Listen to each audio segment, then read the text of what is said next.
Hey guys, it's Kelsey. Today I'm playing along with Christmas Memories YouTube Inspiration Hop with Miranda and Lisa. Today is day 5 and the prompt is Oh Christmas Tree. So I was very excited to do this one because I have some photos of Billy and me and Marcus in front of the Christmas tree. I was inspired by this sketch here. More specifically, I was inspired by Chamel's layout based on this sketch. I loved what she did with this sketch, so I decided to scrap lift her.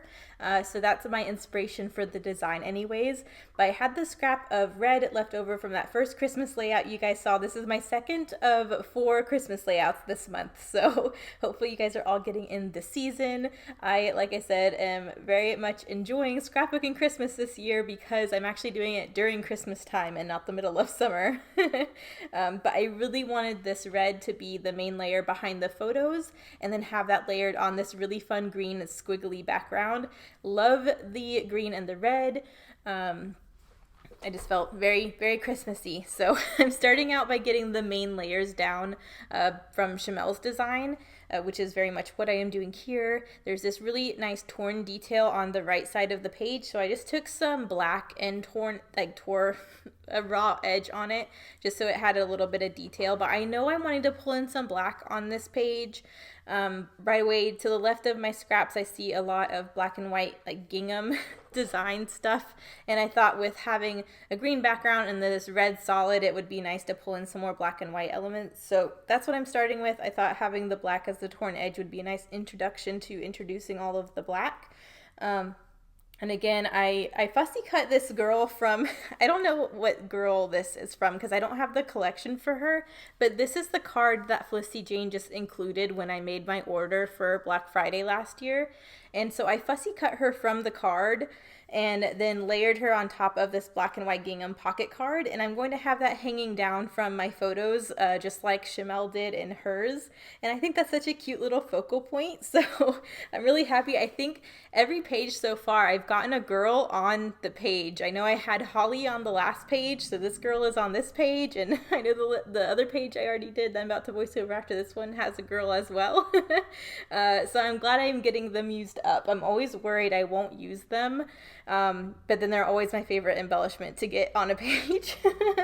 And then because this is actually on Christmas, I figured it would be a good chance to use up this branding strip that had all of the days of the month on it. Well, not all of them, up to the 25th, which is December.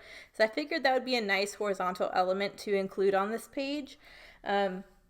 It also grounds the photos that are sitting above it, but I also in a weird way feel like it anchors these pieces that are going to be hanging below it.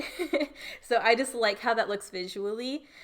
So I have that branding strip there. Now I am starting a cluster to the left of the photos. I really wanted this gingham tag to the left here, but I needed to beef it up a little bit, so I decided to pull in some doilies. I tucked the doily in down here with the girl, and now I am going to have the other part of the doily behind the tag up to the left here. So I really like that repetition and the mirroring of the doily across the page. I really think that helps with the balance. I also like the addition of the white because with the black I'm adding, I don't want to look too heavy. So I think the doily really helps brighten it up a little bit. But there's a red heart in the ephemera, so I popped that up on some foam. I'm having that in the middle of this black tag. I think that looks really cute. Again, just added a black hole reinforcer from the die cut set onto the tag and threaded some black and white twine. And I'm just going to get that glued down next to the photo, but I think that helps fill up that space really well. And once I do this, I notice I have the black and white gingham with the tag and with this pocket card behind the girl, which creates these two visual elements with that pattern.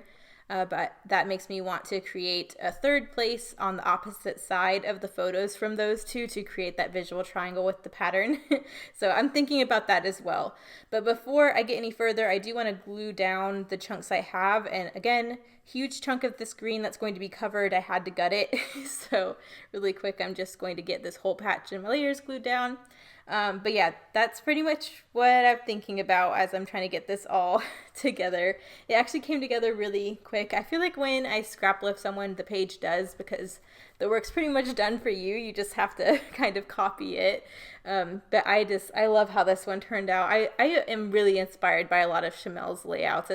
As much as like I feel like her style of her like design, like the Chamel products. I don't really use that often, but her style of scrapbooking I adore. So I was really happy to get to scrap lift her again. But yeah, so I added the December down there. I think that looks really nice, especially because it's next to all the days of the month. So you can kind of see December and then 25. And then once I got all that glued down, there is a black and white plaid heart that is in the same pattern as these other two things. So I decided to pop that up on some foam, have it that in the upper right hand corner, and then that creates a nice visual triangle with that pattern. So I'm very happy about how it's going so far. There's this weird little open space though next to the doily over here, and I have these little puffy stickers. Again, those are Felicity Jane. I can't remember off the top of my head which collection they were, but there are a bunch of asterisks in all of the colors from this collection. Actually, it might be from Holly because it goes like kind of perfectly with this paper, and I'm pretty sure this is the Holly paper. But I decided just to sprinkle the black ones around the page. I really like how it also ties in all of these clusters. And here are the close-ups. So I had a lot of fun with this one. It came together super fast. Make sure you check out everyone else playing along today. I know Miranda and Lisa are doing the 12 days of Christmas, so if you missed any of their other days, go back and watch them. They're tons of fun and will get you in the Christmas spirit. But yeah, here are my close-ups. Thank you guys so much for watching. I'll see you in the next one. Bye.